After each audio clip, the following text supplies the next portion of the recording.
Good evening and salutations, my GH fans. I'm just gonna say this right off the bat. This episode was not really that great. If you missed it, you really didn't miss much. Laura found out that the necklace survived and that Holly was working with Robert and everything like that the whole time. So um I don't know what they're gonna do with the necklace, but Laura seems like she's more determined than ever to take Victor down, which would sound great if I was watching this, if I just started watching this, I don't know, maybe a week ago. But seeing how she's been trying to take Victor down since last year, at this point, I'm not really having a lot of faith in her. Um, Now, Sonny finds out that Dex went to Josh for help, after Dex couldn't come up with a good story to tell Sonny, after he got shot and what happened, who passed him up and everything. And he gets angry. But he doesn't get angry enough to fire him. And that's because he's going to most likely take up that offer from Pikeman's group. I mean, $1 million a shipment. Yeah. Yeah. I totally understand why he would do that. Especially seeing how they were going to be doing it anyway, with or without him. He might as well sit there and reap whatever benefits that's going to be, that he's going to get. I mean, long as it's not going to be, drugs and stuff like that, he'll be fine. Sonny's whole policy on drugs and stuff. Um, Now, Michael comes in there a little bit after, and Michael is like, yo, so this assignment is over, our priorities change, and when you leave in town. But Dax is like, yo, listen, we got him right where we want him. He's going to be working on a new group that's going to be super illegal. So this is a perfect chance to sit there and take him down. So, of course, he's obviously going to change his mind and do that. When Willow was talking to Michael, Willow was doing the same thing that she did before. She doesn't want to sit there and tell people the truth about her sickness, and she wants to hold out as long as she can because she doesn't want people to look at her differently and yada, yada, yada, and blah, blah, blah, blah. But Michael is sitting there saying that that argument with Nina probably wouldn't have happened if she would have knew that, Willow had cancer. Now, I would like to believe that Michael's right and that Nina wouldn't badger a woman who has cancer. But seeing how she had no problem badgering a woman who was pregnant, I'm not entirely sure about that. I don't know. I'm just a little over Willow keeping secrets and stuff like that. And yes, I understand it's her body, and she gets to decide people. She gets to decide when she wants to tell people the truth about her medical needs and stuff like that. But it's just one lie after the next, and after a while, I'm just like, I'm so over it. Um, Drew found the lead on Willow's birth parents, and towards the end of the episode, Carly talks to Olivia and is like, hey, I need you to do me a favor, no questions asked.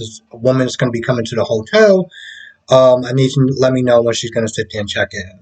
So Carly's going to sit there and try to probably do her best to sit there and steer, Drew's search further or make sure that he can't find this woman or whatever.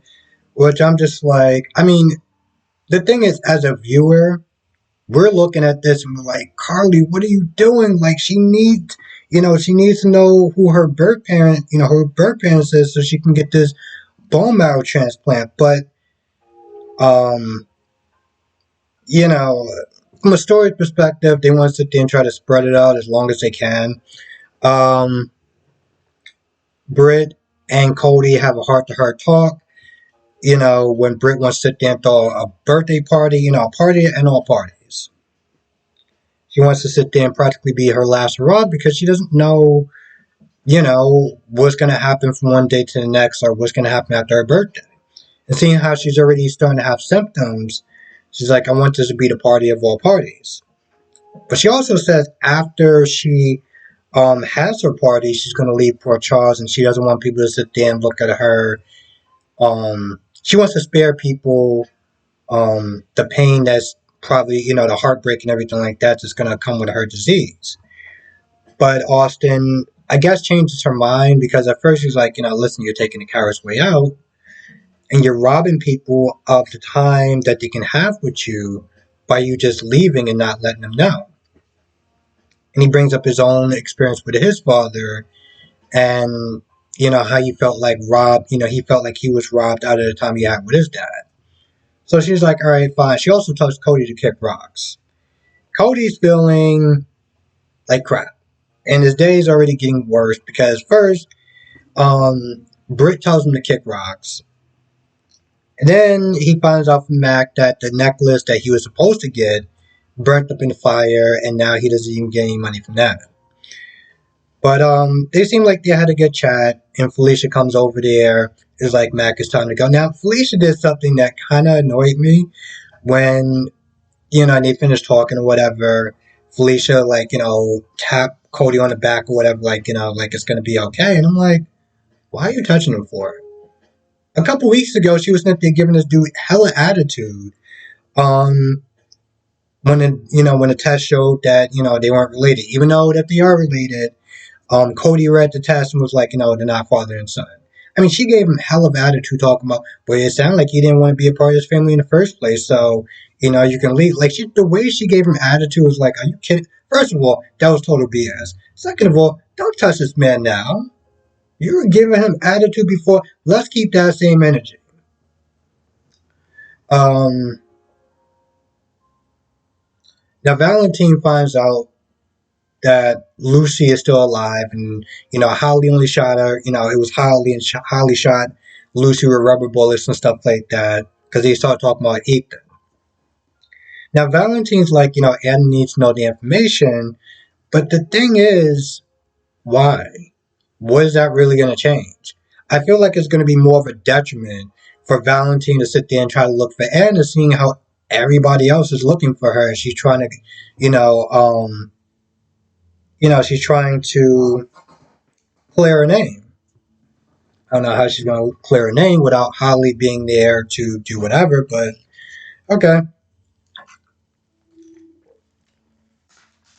Let's see if I missed anything. Oh yeah, I don't know if I said this before because I just mean takes. Olivia has a pointless conversation with Robert.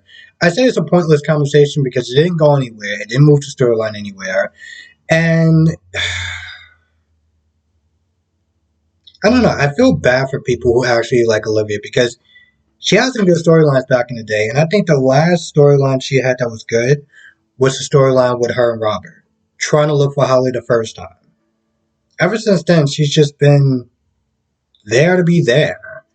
And I mean, if it wasn't for her conversation with Carly, it would have been entirely pointless for her to be there. And let's be very clear. She could have had this phone conversation with no one, and it would have been just as effective if, Olivia was there in the first place or not. All in all, this episode was okay. Wasn't super great. Wasn't like the worst episode in the world, but if you're watching all four of them, I can guarantee you right now, I didn't even watch B&B, and I can tell you right now that this was like the least interesting one. It was. I watched Y&R and I watched Days Today, and they were still better than GH. I normally go into more detail, but to be honest, this episode didn't even really give me much to work with. It really didn't. I think that's the